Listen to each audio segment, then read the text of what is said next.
Está presente aí, vereador Gustavo. Pronto, bom dia Rubens, né? Bom dia Rubens, bom dia a todo o povo de São Jacuípe aí, né? Bom dia a nossa nobre A Voz do Povo, que é... Nós tratamos com imparcialidade, né? Bom dia a todo o povo de São Jacuípe que nos acompanha aí, né? Nessa data de hoje, nesse dia, nessa sexta-feira de hoje. Você, como advogado, como jovem, né?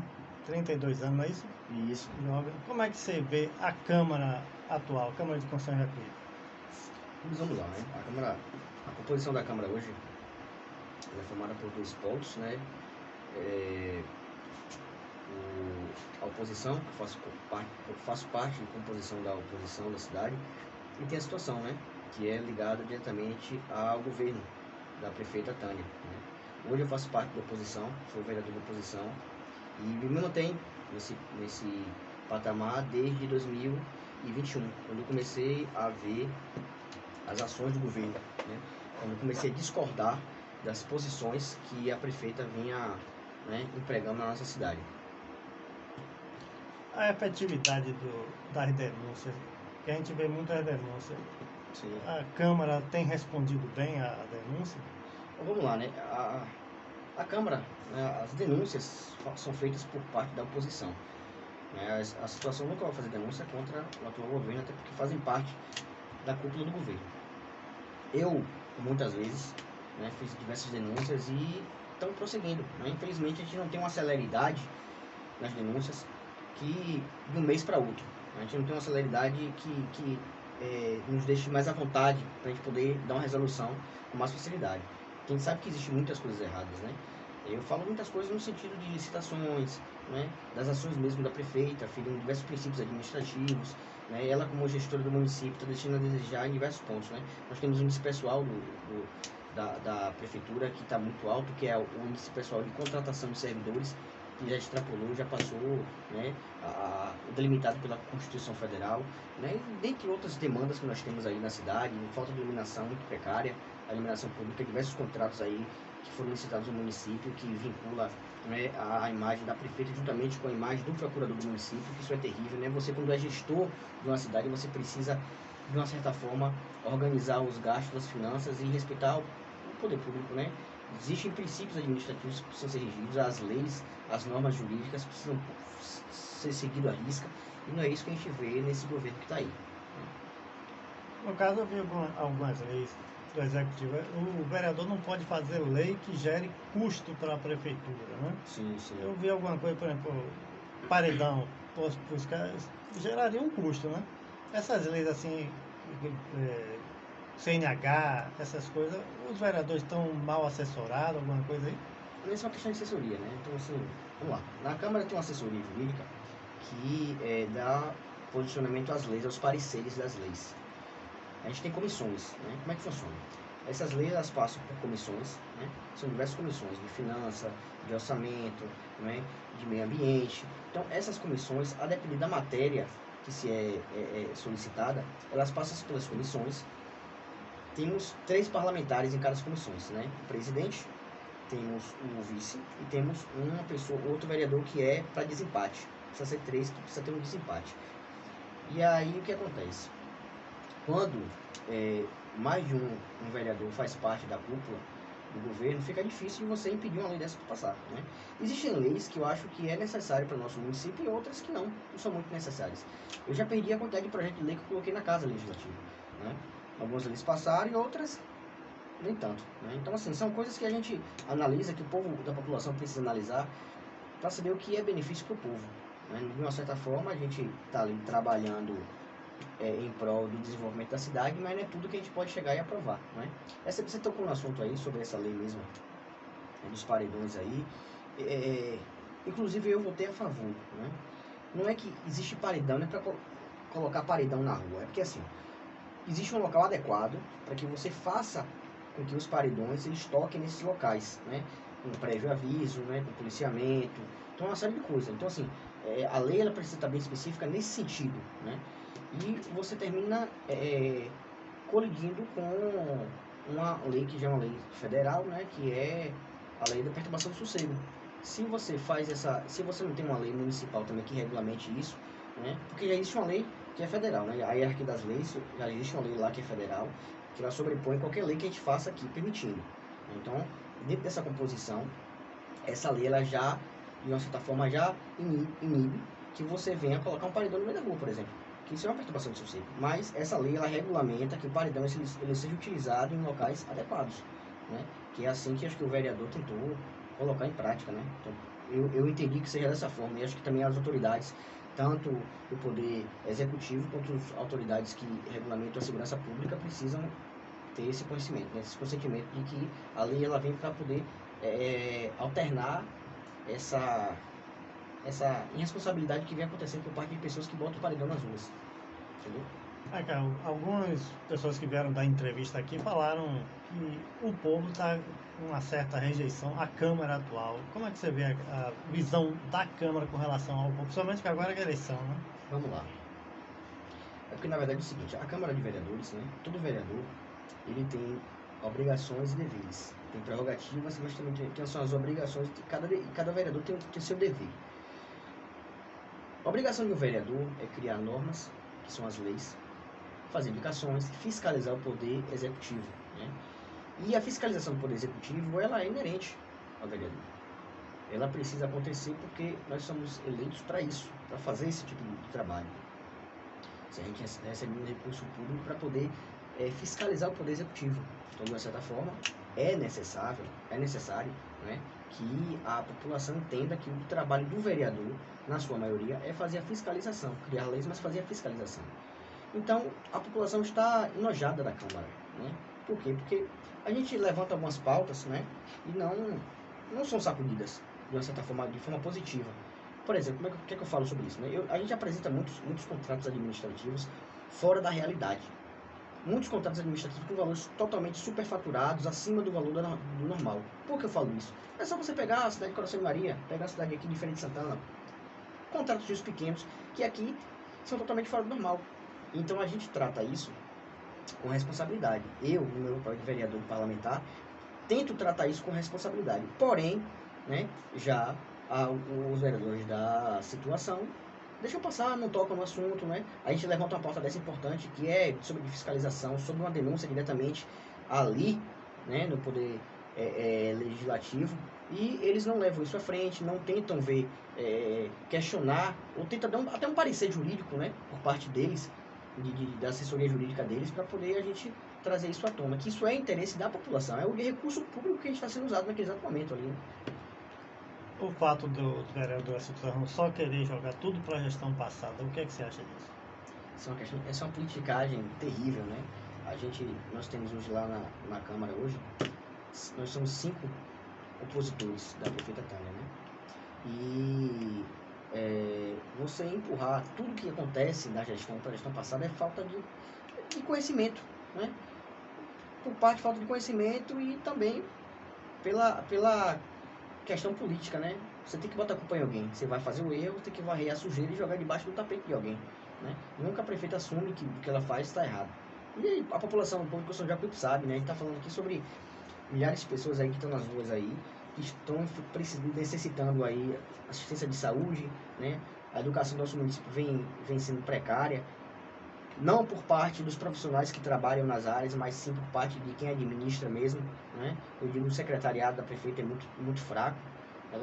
Aí nós temos aí um secretariado que, de uma certa forma, na área da saúde nós temos a filha da prefeita como secretária. Na área da educação nós temos uma secretária que fecha os olhos para as irregularidades que vem acontecendo. Inclusive eu já fui em várias escolas e apontei diversos erros, e ela não me dá parecer desfavorável, não questiona sobre isso, né? Eu deixo de qualquer jeito. E isso é terrível para um secretário que se preze, que tenta, né, melhorar a educação do nosso município. Nós temos a educação, a saúde, nós temos a segurança pública, né? Na última vez que eu tive contato aí com alguns policiais aí que trabalharam na segurança pública da cidade, eles me deixaram muito claro que a prefeita não tinha pagado, né, a assistência que eles deram no São João. Um trabalho que é fora, né, da Polícia Militar, que eles fazem, trabalho fora do roteiro deles, né? Eles têm a obrigação do Estado, que é zelar pela ordem pública, mas quando você se contrata pessoas para poder trabalhar numa festa, você está fazendo um trabalho atípico, né? um trabalho que tem que ser particular e tem que ser pago, né? Essas pessoas aí. Então, é uma série de coisas, né? Se a gente for começar a pontuar aqui, eu vou começar a entrar em outros enredos aqui que não vai acabar hoje. O perfil dessa gestão, 3 anos, vai fazer 4, né? Qual foi a pior dificuldade dessa gestão?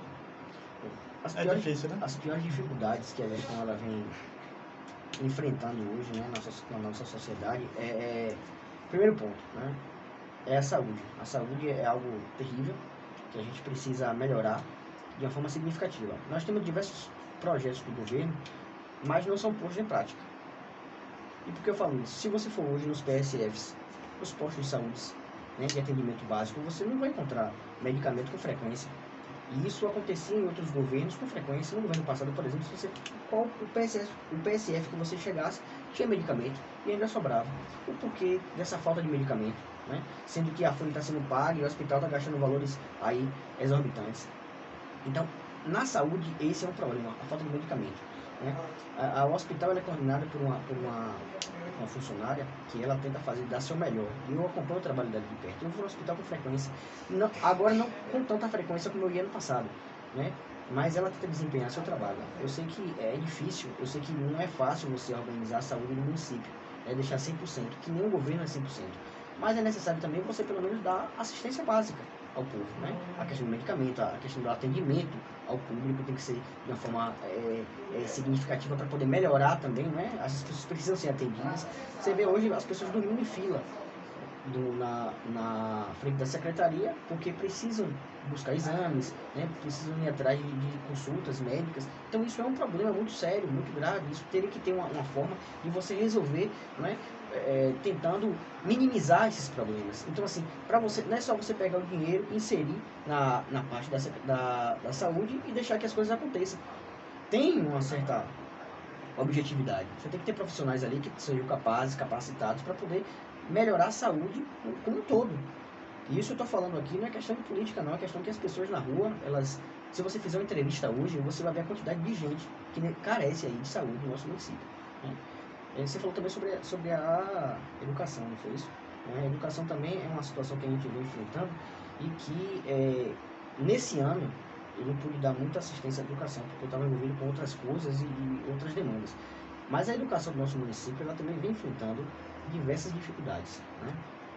E não por parte dos servidores, mas por parte daí da nobre secretária. Ano passado, no ano de 2023, nós tivemos o encerramento das aulas antecipado, porque o município estava sem recurso financeiro. Isso é a realidade, né? Isso aqui a gente não está aqui questionando, aqui a gente não está inventando nada, isso é a realidade. E precisava fechar uma folha, né? Inclusive demitir diversos funcionários. E aí a prefeita, né, colocou o secretariado à frente para poder obrigar a coordenar, né, a educação e fazer com que as aulas encerrassem em novembro, no dia 31 de novembro.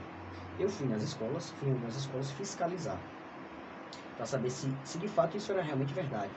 E aí eu pude, né, acompanhar o Primitiva. O Primitiva, por exemplo, é uma escola que ia encerrar. Você acabou as aulas no dia 31 de novembro, dia 1º de dezembro já era aula de recuperação. Então os alunos teve um prejuízo muito grande, né? O déficit de aprendizado foi terrivelmente decadente. Você sair das aulas normais, você tem que ter um prazo para você estudar para a aula de recuperação, você tem que pegar o conteúdo, tem que estudar. E não foi isso que foi me passado, né, pela secretária. Eu tive diretamente com ela e ela me disse que no ano letivo, que as aulas de dia de sábado tinha acontecido. Inventou uma história, né, que a gente sabe que não é verdade. E os pais e as mães de família têm noção do que está acontecendo. Os seus filhos estão indo para a escola no dia a dia, as mães e os pais sabem disso. E não foi um pai nem uma mãe de família que me trouxe essas informações. Então eu só acreditei nas informações porque eu fui lá na escola para presenciar. E através da fiscalização aconteceu isso. Inclusive eu denunciei a secretária, né, ao Ministério Público por conta dessa ação que aconteceu. A questão aí do trabalhador, você acredita que eles vão ser demitidos, contratados, mas depois da eleição vão ser demitidos? Do meu ponto de vista, até por conta da situação do índice pessoal, né, da folha de pagamento do município, a gente tem o conhecimento e a noção de que a prefeita ela está passando por cima de todos os índices pessoais, né? A contratação da folha ela é muito grande No sentido, você vê que ela colocou um concurso público agora. Nós temos aí diversos funcionários com atraso de salário. E isso é um problema para a gestão, porque a prefeita ela não consegue organizar o pagamento desde 2023, 2022. Né? Primeiro ano ela veio pagando certinho, agora 2022, 2023, 2024, vira uma bomba relógio. O orçamento do município, né, vem um recurso muito altíssimo, né, questão de orçamento. Né? Nós temos aí a LDO, o PPA, que é o Plano Plurianual, e as leis das diretrizes orçamentárias. Esse é o plano de governo. Todo prefeito, ele precisa, dentro do plano de governo, organizar seus gastos e suas finanças. Nós temos um plano para você gastar durante um ano, o recurso que vem, durante 2 anos e durante 4 anos, que é o mandato todo. Isso é um plano de governo. Quando você deixa de seguir o plano de governo, que a prefeita hoje ela deixa de seguir o plano de governo porque tem 100% de suplementação. Isso foi concedido pela Câmara Legislativa. Isso é um problema terrível. Isso atrapalha a fiscalização dos vereadores. A prefeita ela faz manejo do recurso público da forma que quer. Não tem, de uma certa forma, do ponto jurídico, né? Falando do ponto jurídico, de uma certa forma, para a gente poder fiscalizar como ela vai fazer isso. Porque a licitação, se as licitações são feitas, ela vai manipular a licitação, né? Faz carta marcada e aí você não consegue acompanhar as licitações porque às vezes é dia de sessão, às vezes as licitações é do jeito que ela quer. Como teve diversas licitações fraudulentas aí que eu denunciei, e pode pesquisar e procurar saber que está lá correndo, né, essas denúncias. Então assim, quando você não tem um plano de governo para você poder seguir, isso se torna um problema muito grande. Então a prefeita, durante esses 4 anos de mandato aí, não conseguiu cumprir seu plano de governo. Isso acarreta uma bola de neve que você deixa de pagar servidores, você deixa de pagar os funcionários em dias, você deixa de coordenar orçamento público. Na saúde, por exemplo, termina se tornando déficit, você começa a tirar dinheiro da saúde para colocar em outro canto, que isso aí é crime de pelalada fiscal. De uma certa forma, isso é crime de pelalada fiscal. Ela está conseguindo fazer isso porque ela tem 100% de suplementação.